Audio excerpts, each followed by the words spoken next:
more fun. Now, listen to this.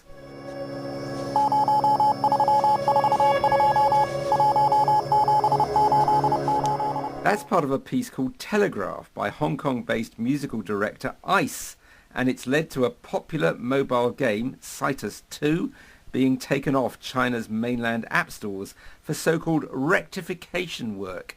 Our China media analyst Kerry Allen told me what's been going on and how it tells a wider story about online censorship. This musical director, who's known as Ice, his real name is Wilson Lam. He's from Hong Kong and he works at a Taiwanese games company called Rayart Games. And netizens have basically recently discovered that he posted a song on his SoundCloud account, and it's been uploaded since March, and it contained a bit of Morse code that somebody managed to decipher very recently. I mean, I've not heard Morse code in years, but somebody managed to listen to this and identify that it contained the phrase "Liberate Hong Kong, the revolution of our times," which is one of the slogans for the Hong Kong protests.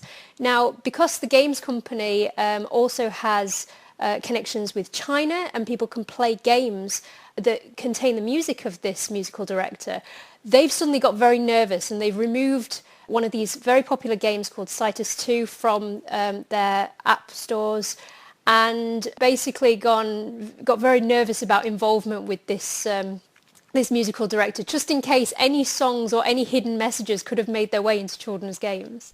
It tells us a story, doesn't it, about just how pervasive or tightly controlled the Great Firewall of China is. Oh gosh, yes. I mean, just the idea that a piece of Morse code that that the government could get nervous about this. I mean, in general, ever since last year, there's been a lot of sensitivity towards pro-democracy messages about Hong Kong entering the mainland. So there was active censorship back in 2019. But yeah, even these very, very subtle messages that clearly nobody wants to be associated with these games companies, newspapers, any kind of media whatsoever. So yeah, that this game has quickly been taken offline for rectification work is quite striking, really. More broadly, we've heard a lot of noise. We've heard a lot of noise from the US about ideas like banning TikTok.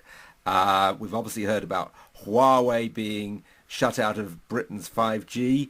How are netizens in China reacting to this? How's that playing out on social media? Well, they don't really understand it because, I mean, we kind of take for granted here in the West that you can use things like Google and Facebook and YouTube, and these are all available to us, but they're blocked in mainland China.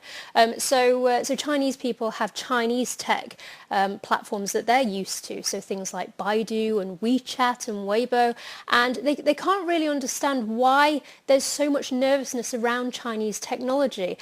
So there've been a lot of statements very much coming out in official media saying that this might be US brainwashing, this idea that TikTok could be spy technology when it's become very, very creative. And in China, its sister company Douyin is extremely popular. And again, with Huawei, I mean, this has been one of the success stories in China, that this mobile company could have expanded and is working with many different governments all around the world. There's a lot of confusion as to why countries would be sensitive and would not embrace this technology. The BBC's Kerry Allen.